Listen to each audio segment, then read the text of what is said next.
My name is Jason Dacchioli. I am an associate professor of chemistry here at UW-Stevens Point, and I've been here since 2000. The classes I teach typically are going to be Chemistry 105, Chemistry 106, which is a two-semester general chemistry sequence. And then apart from that, I teach an advanced inorganic chemistry course, which is Chemistry 455. And I have taught advanced physical chemistry. I've also taught a chemistry seminar, and I will probably be teaching one of the more accelerated general chemistry courses in a few years. The type of research that my students and I are engaged in are in two areas. One is in the theoretical determination of oxidation states in transition metal complexes, and the other one is in trying to find catalysts for alternative fuel production, particularly with respect to libraries and research. One of the old adage that I've always heard from graduate school was 3 hours in the library versus 3 weeks in the lab. Which would you rather do first? And what I typically tell my students is that if you go and read journal articles for 3 hours, you're going to save yourself a lot of work trying to figure out what people have done before you, what kind of work people are doing in the field right now. It helps you to generate ideas. And so I have my students typically spend, before they conduct any experiments, I'll say, you know what, I'm interested in this compound, or I'm interested in this particular area. See what people have done. And usually they look at me like, really? And I say, yeah. I said, spend the time and do that. And invariably they'll come back to me and say, hey, I actually found that somebody did something similar to this. And I said, well, now you've got an experimental prep to go off of, and you didn't have to spend all that time trying to figure out what to do. I use articles in, especially my 455 class, the advanced inorganic class, and I've used them in advanced PChem, because at that point we're typically dealing with juniors and seniors. Those students are really drawing on a combined knowledge of chemistry at that point. So it's kind of, there are capstone courses in our department, and it really requires them to draw on their prior 4 years of knowledge. And giving them journal articles and having them do journal research really helps them to tie together all of the, essentially the content that they've gotten in a class over the past couple of years. And really the rubber doesn't meet the road until they've actually read these articles and tried to apply what they've learned to understand. So in my particular area, I use American Chemical Society journals. I use the journal Inorganic Chemistry, Journal of the American Chemical Society, Organometallics, Chemical Reviews, Accounts of Chemical Research. Those are the primary American Chemical Society journals I use. In terms of other journals that we have access to that I use a lot, there's the Royal Society of Chemistry, which is the British counterpart to the American Chemical Society. I use Dalton Transactions, or Dalton, and Chemical Reviews is another one that I typically kind of look through. And we're lucky to have full access to all of the American Chemical Society journals. The Royal Society articles, I have to interlibrary loan anything that's 3 years and more recent. Anything past 3 years, I have full access. I mean, students really need into graduate school is, I mean, you can't put a price on that. You've mentioned the exponentially expanding number of journals out there and content published. How do you pick what's best? How do you pick what's most important to know? For me, I really stay within my area, and I stay with what I grew up with. So I was sort of raised with inorganic chemistry and Dalton and organometallics. So those are the things I focus on. So I don't really branch out too much of the other newer journals unless I find something that's really piqued my interest. A lot of journals are rated with something called an impact factor, and Thomson sort of puts this impact factor aggregate. It takes into account a bunch of different things. And the higher impact factors are the ones that I typically will pay attention to. And those typically are going to be the Royal Society of Chemistry journals, or the ACS journals, or something like Science or Nature. Those have the highest impact factor, and those equate to typically what people read the most and what has the most bang for your buck.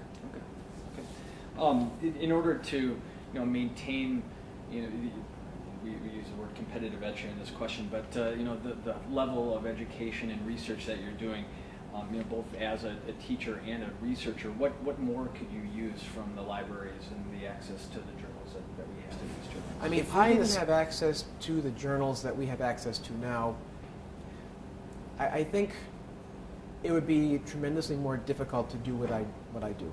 And science does not exist in a vacuum. I don't think any academic discipline exists in a vacuum.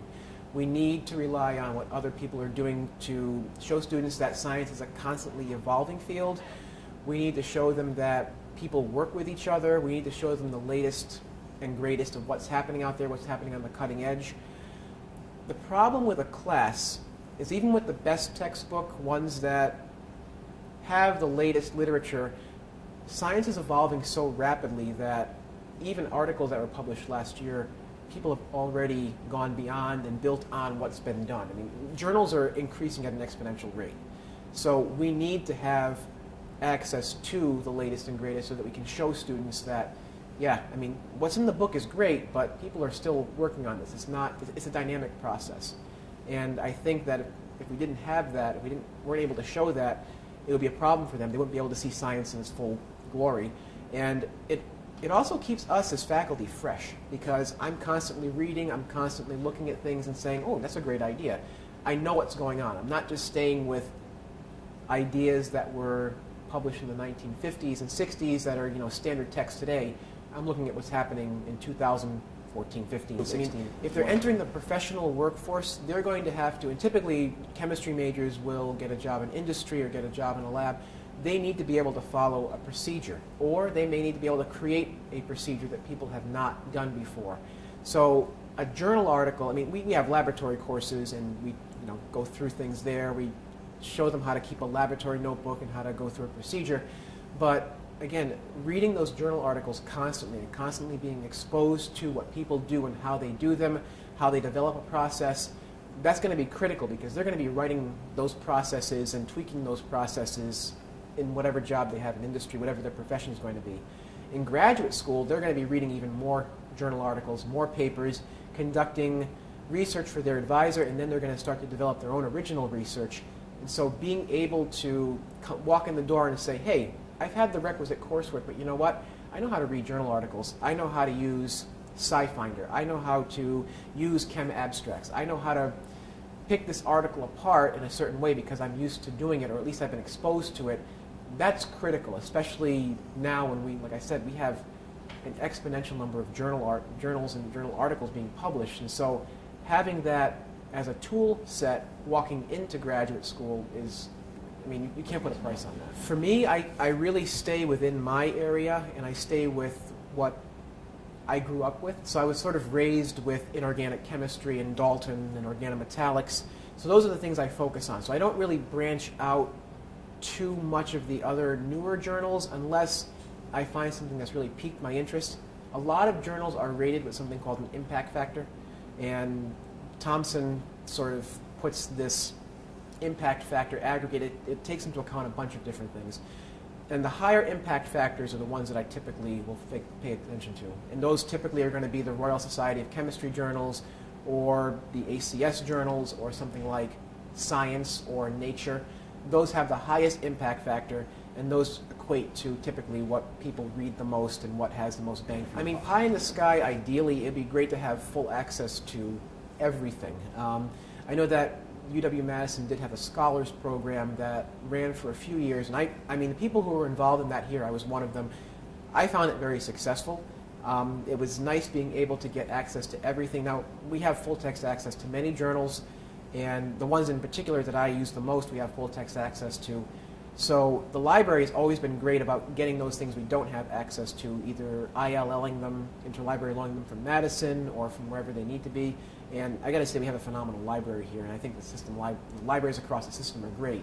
But it'd be great if somehow maybe the system came together and pooled resources to say, you know what, every school in the system has access to this body of research, these journals, this brain trust, so that everyone, regardless of what a particular school can afford, it's there for everybody to use. And if we kind of pooled our resources together, that would be. I think right now, there's always been this idea that publish or perish, or I think it's becoming more of be cited or perish, because especially at an R1 institution, I mean, you're looking for publishing journals with a higher impact factor and publishing as much as you can in your particular area. Now, here at a primarily undergraduate institution, I'm not looking for that. I mean, that's not necessarily what we're about. But having access, immediate access to things means that, you know, if we're looking at something in class and I see that, oh, this is in the journal Angewandte Chemie, for example, I can go back to my office and pull it up and bring it back rather than having to pull the ILL, you know, into the library, waiting 24 hours. So, you know, in some ways I'm not a fan of instant gratification, but when it comes to knowledge and the best knowledge that we can get, having these resources that are, you know, instantaneously available, I think benefit our students first and foremost. But they're going to help me as well when I'm writing that next grant, and I don't have to wait that time for an article to come in if I just need one piece of information from it. So that's kind of where I look at that. Okay.